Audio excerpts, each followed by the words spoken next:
So hi, everybody. You all look, many of you look very familiar. In the light. In the light, okay.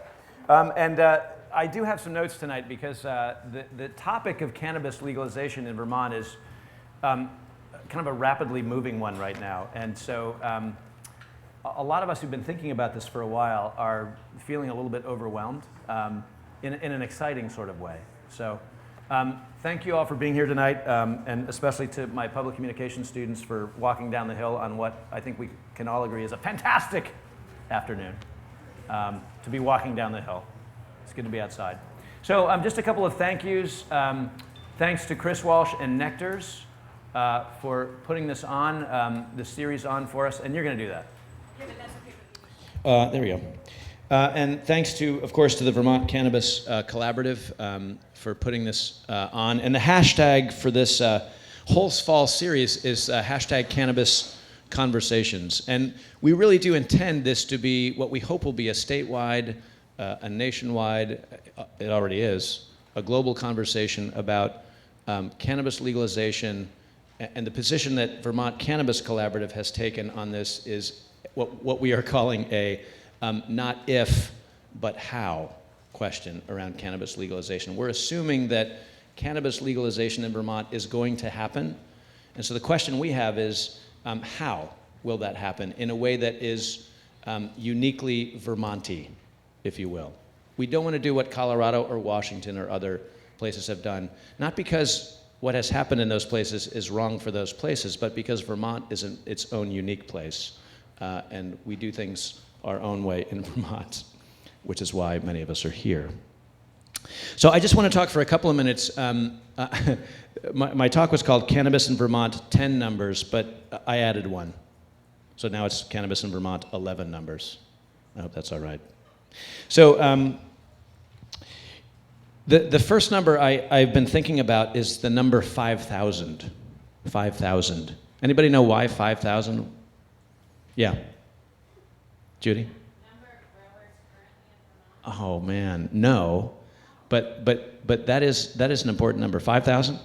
Number of possible jobs it would open up. Ooh, that's also accurate, but wasn't thinking in that realm. This is good. We have people in the room who know things. Actually, I wanted to start before we get to the numbers, now that we've laid 5,000 on the table. How many of you here, and I'm going to ask you to be brave, how many of you here in this room have tried cannabis before?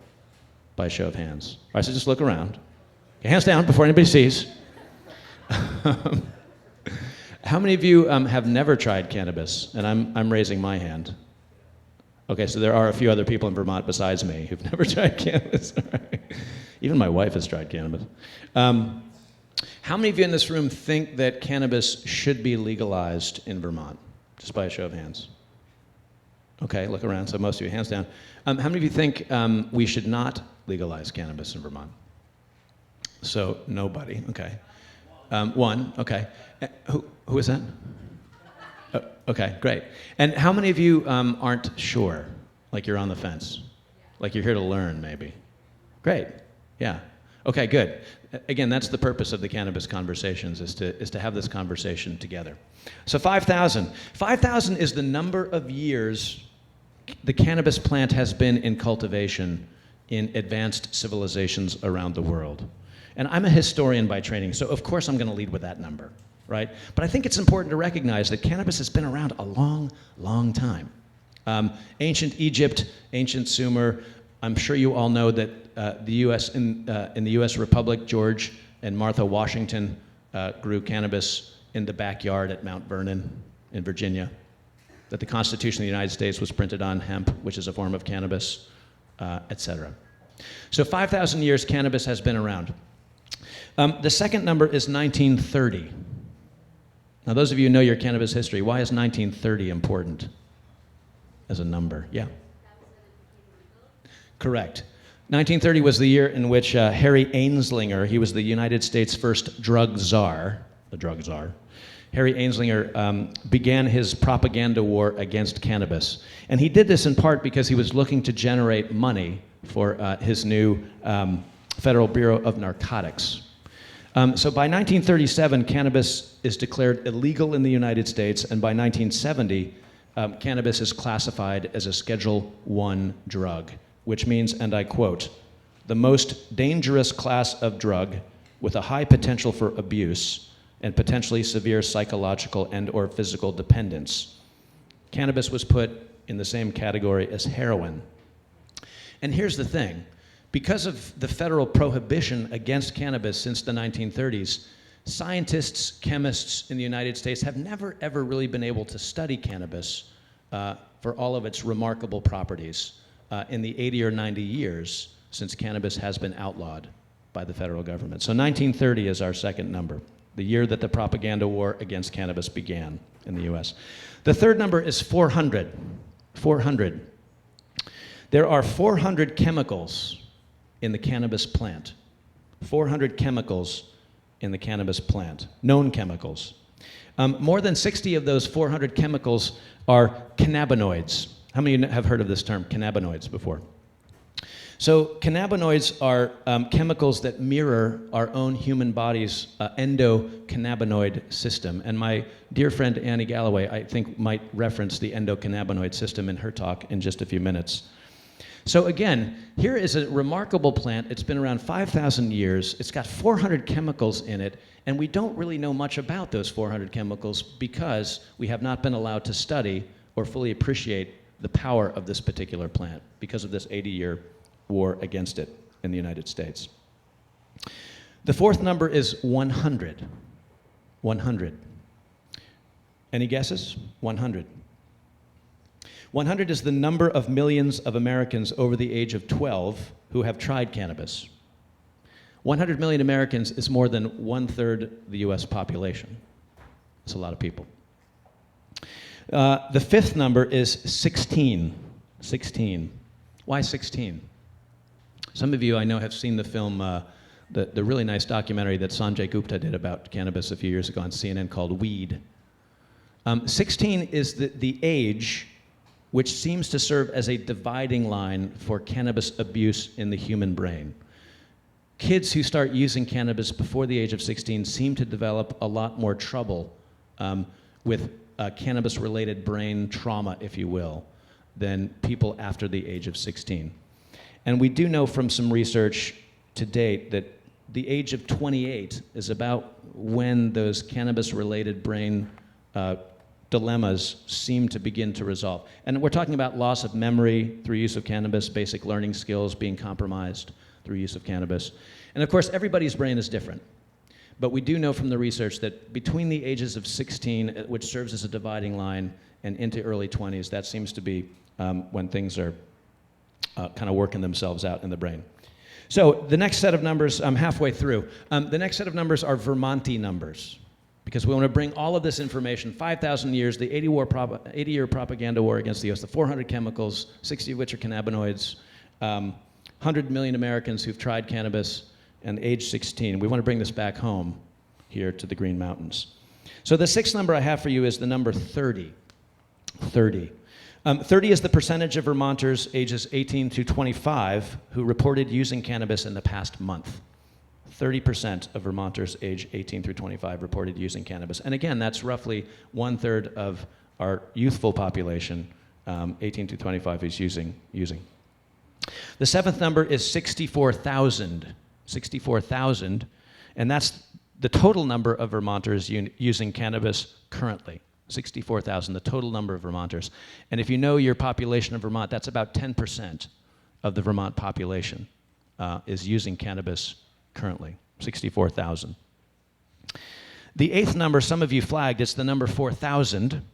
4,000 this is a lowball estimate because we actually don't know this number for sure, but 4,000 is the number of Vermonters we believe to be illegally growing cannabis here in the Green Mountains, 4,000 or so, and that's a lowball estimate.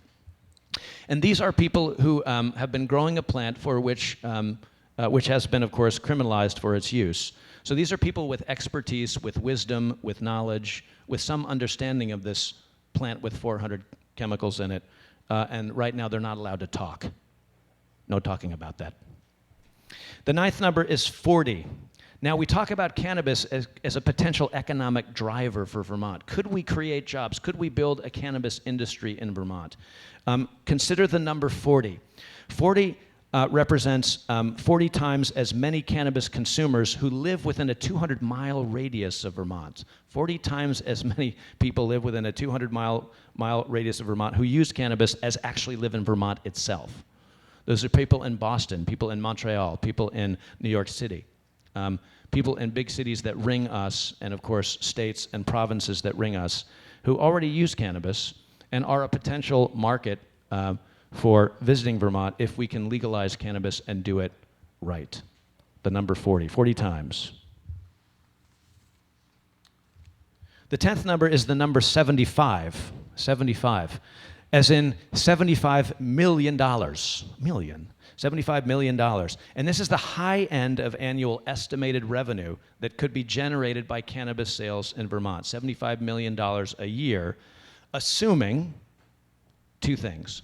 Assuming that Vermont could either eliminate or incorporate the black market or the illicit market in cannabis currently, and no other states, Rhode Island, Maine, Massachusetts, New Hampshire, followed suit and legalized cannabis before Vermont did. $75 million in sales, high-end number. And the last number I want to share with you, the 11th number, is the number 0. A nice round number, 0. What does the number 0 represent? Yes? That is correct. Yes. 0 is the number of Vermonters who have died from direct cannabis use. Now contrast this number 0 with the thousands of Vermonters who die annually of tobacco or alcohol or opiate or other hard drug-related illnesses. And to me, that number kind of brings some important data into view. So I'll end with a personal story here, and I want to kind of drop a provocative analogy in the room here, and then I'll get off the stage. At the Vermont Cannabis Collaborative, we've adopted a number of reference points for thinking about cannabis as a legal industry here in Vermont. We've talked about the maple syrup industry as a model for the cannabis industry. We've talked about the craft beer industry as a model for cannabis, the artisanal cheese movement, the localvore movement, what we call affectionately terroir, the taste of place, terroir of pot here in Vermont. I'd like to add another provocative reference point, and that is gun use in Vermont.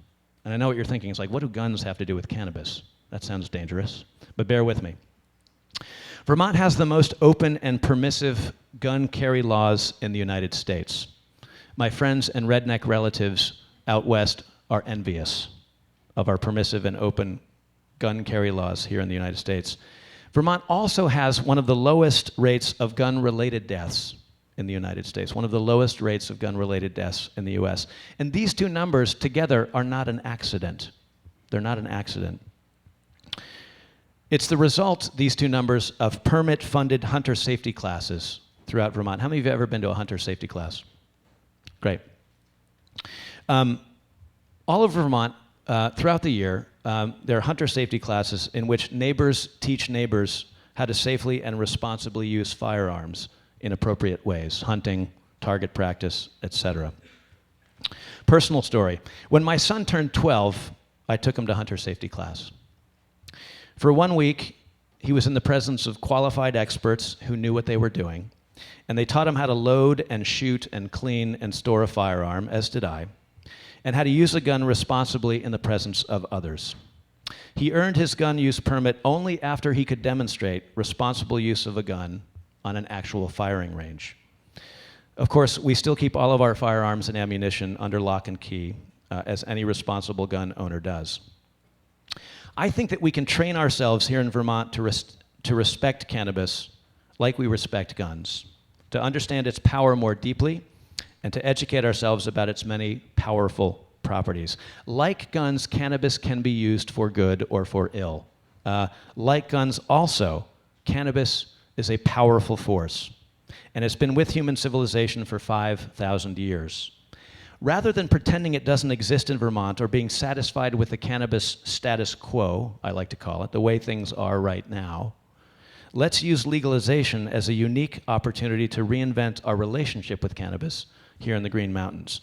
In other words, we want to legalize, but legalize the Vermont way. And that is what we at VTCC are all about. Thank you for listening.